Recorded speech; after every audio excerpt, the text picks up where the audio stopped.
Buxoro viloyat Peshku tuman maktab va maktabgacha ta'lim bo'limiga qarashli 30-son Davlat maktabgacha ta'lim tashkiloti tayyorlov guruh tarbiyachisi Xoliqova Dilora.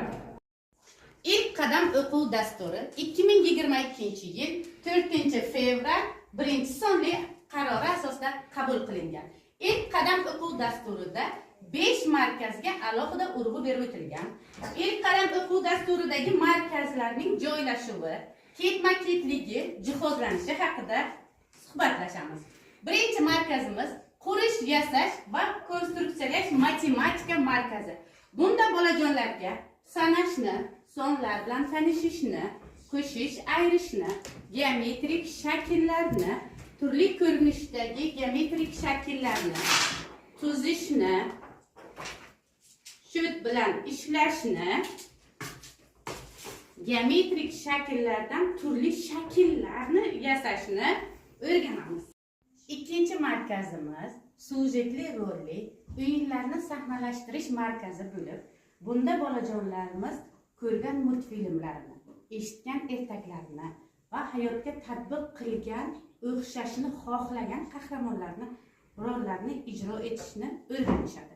Bunda bolajonlarimiz atributlardan foydalanishadi.